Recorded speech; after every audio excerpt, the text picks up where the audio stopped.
जय जोहार, जय आदिवासी। आप सबका मेरा यूट्यूब चैनल पर स्वागत है।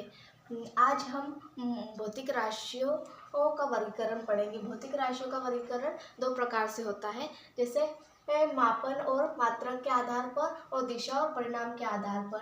मापन और मात्रक के आधार पर और भौतिक राशियों को तीन प्रकार में बांटा जा सकता है, जैसे मूल राशि, व्युत्पन्न राशि, पूरक राशि। मूल राशियाँ क्या होती है? मूल राशियाँ वे राशियाँ होती है जो स्वयं स्वतंत्र मतलब फंडामेंटल क्वांटिटीज होती है। व्युत्पन्न राशियाँ वे राशियाँ होती है जैसे मूल राशियों से मिलकर बनी होती है, उनको व्युत्पन्न राशि बोलते हैं। पूरक राशि दो प्रकार की राशि है जो जिन्हें कोण को मापने के लिए यूज़ किया जाता है, जिसका एग्जाम्पल है रेडियन, जो समकोण समतलीय कोण को मापने के लिए यूज़ किया जाता है, और स्टेडियन कोण का यूज़ घनकोण मापने के लिए किया जाता है।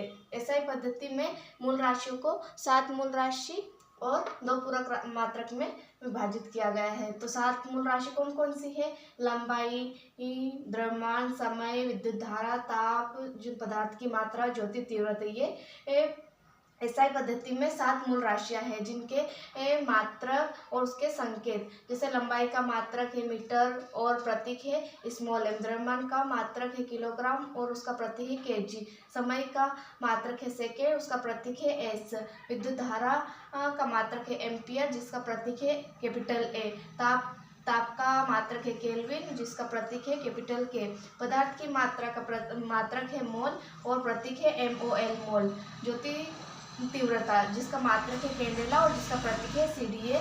7 मूल राशियां है और 2 पूरक मात्रक भी होते हैं जो कि मैंने बता ही दिया आपको, जैसे रेडियन और स्टेडियन। रेडियन का यूज़ समतलीय कोण को मापने के लिए यूज़ किया जाता है और स्टेडियन मात्रक का यूज़ घनकोण मापने के लिए यूज़ किया जाता है।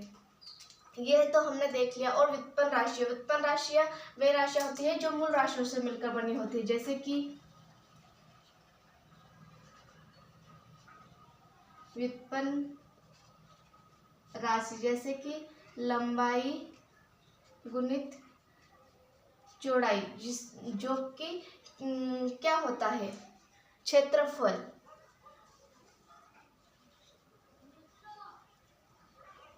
क्षेत्रफल बराबर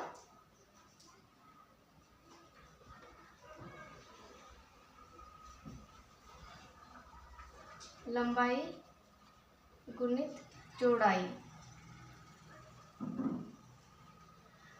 लंबाई गुणित चौड़ाई मतलब क्षेत्रफल। क्षेत्रफल को कैसे निकालेंगे? मूल राशियों का उपयोग करके। जैसे 2 मूल राशियां मिलकर क्षेत्रफल का निर्माण करेंगे, जैसे व्युत्पन्न संयोजन से मिलकर बनी होती है, जैसे लंबाई का मीटर और चौड़ाई का भी मीटर, तो क्षेत्रफल का मात्रक क्या हो जाएगा? Metre square.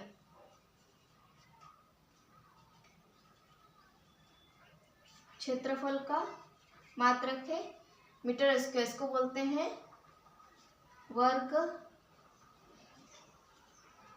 मीटर।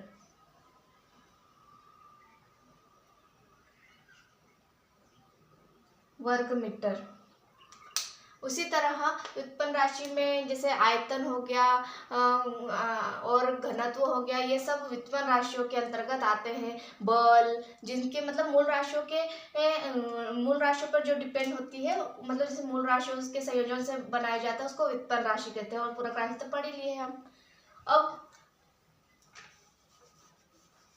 अब हम भौतिक राशियों का वर्गीकरण का दूसरा विभाजन पढ़ेंगे, जैसे कि दिशा और परिणाम के आधार पर भौतिक राशियों को 2 प्रकार में बांटा गया, अदिश राशि और सदिश राशि। अदिश राशि क्या होती है? जिसके वे भौतिक राशियां होती है जिन्हें व्यक्त करने के लिए हमें सिर्फ परिणाम की आवश्यकता है, उसकी दिशा की आवश्यकता नहीं होती। ऐसी राशियों को अदिश राशि कहते हैं। जैसे कि शक्कर को मापने के लिए हम दिशा का यूज़ नहीं करते हैं, बस उसको 2 किलोग्राम शक्कर बोल सकते हैं, इसलिए 2 क्या है? ये परिमाण है और केजी क्या है? मात्रक है। और सदिश राशियाँ वे राशियाँ होती है जो वे भौतिक राशियाँ होती है जिनको व्यक्त करने के लिए परिणाम के साथ साथ दिशा की भी आवश्यकता होती है। ये ऐसी राशियों को सदिश राशियाँ कहते हैं। सदिश राशि को वेक्टर फॉर्म में डिनोट करते हैं। जैसे ये तीर का निशान क्या, हमें कहीं पे भी तीर का निशान दिखा रहा है तो वो क्या दिखाता है, दिशा, दिशा उसकी डायरेक्शन बताता है। इसलिए हमें इसको, हम इंग्लिश में इसको वेक्टर भी बोलते हैं, वेक्टर बोलते हैं। और ये किसी भी अक्षर के ऊपर वेक्टर मतलब तीर का निशान लगा हो तो समझ जाना कि वो सदिश राशि है। जैसे कि कोई व्यक्ति कितनी भी दूरी चल सकता है, वो किसी भी रास्ते से जा सकता है, लेकिन जो प्रारंभिक बिंदु से अंतिम बिंदु के बीच जो न्यूनतम दूरी होती है उसको विस्थापन, मतलब एक सीधी डायरेक्शन में उसको मापना विस्थापन कहलाता है। विस्थापन क्या है, मतलब एक सीधी रेखा में, मतलब एक डायरेक्शन में मापी गई दूरी को विस्थापन कहते हैं। जैसे कि 4 मीटर का विस्थापन, मतलब 4 मीटर की लंबाई से वो वहां पर पहुंच जाएगा। ऐसे तो वो यहाँ पर देखो, यहाँ पर 3 मीटर चला, फिर सॉरी यहाँ पर 4 मीटर की दूरी तय करी उसने और यहाँ 3 मीटर की दूरी तय करी, तो इसका मिनिमम मतलब टोटल तो 7 हो जाएगा, 7 मीटर की दूरी तय करी, लेकिन जो मिनिमम है वहाँ 5 मीटर आएगी। ऐसे मतलब छोटे डिस्टेंस को बोलेंगे डिस्प्लेसमेंट।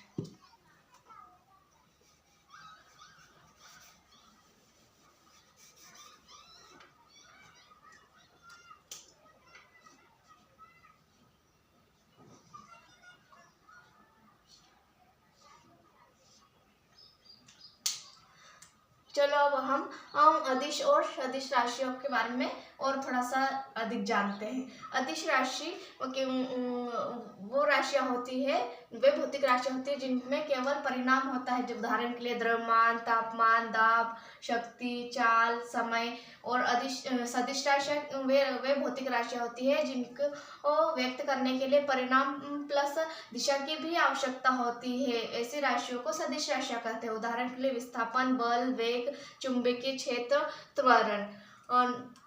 और अदिश राशियों को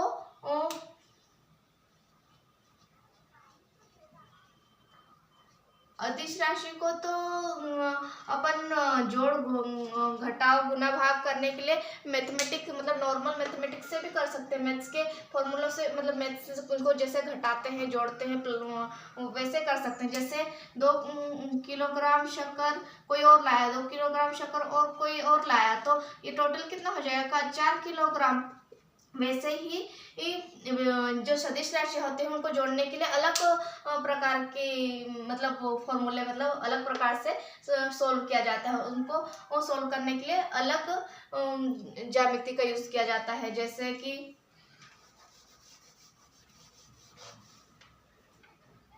सदिश राशि को हम वेक्टर फॉर्म में डिनोट करते हैं ना, वेक्टर फॉर्म में डिनोट करते हैं जब कोई वेक्टर फॉर्म दूसरे वेक्टर, मतलब जैसे ये टेल है, ये टेल और ये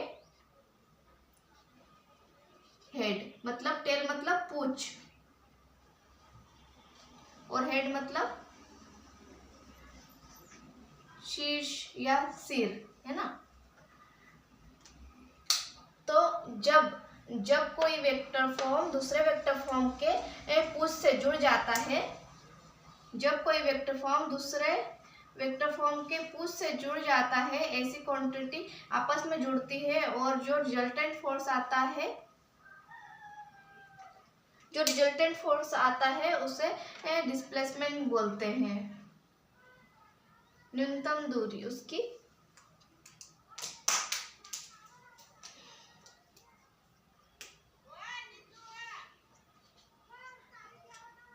ये क्या है, मतलब ये वेक्टर ए है, वो किससे जाके जुड़ गया, वेक्टर बी से, तो उसका रिजल्टेंट जो वेक्टर आएगा वो क्या कहलाएगा, इसको आर से डिनोट करते हैं, वेक्टर आर। तो vector R is equal to vector A plus vector B. इस तरह से सदिश राशियों को मापा जाता है, मतलब उसकी एक गणना की जा सकती है। उसके अब अगले वीडियो में हम देखेंगे कि सदिश राशियों का रिप्रेजेंटेशन, मतलब उसको मापना कैसे है, ये देखेंगे, है ना। चलो ठीक है, थैंक यू फॉर वॉचिंग।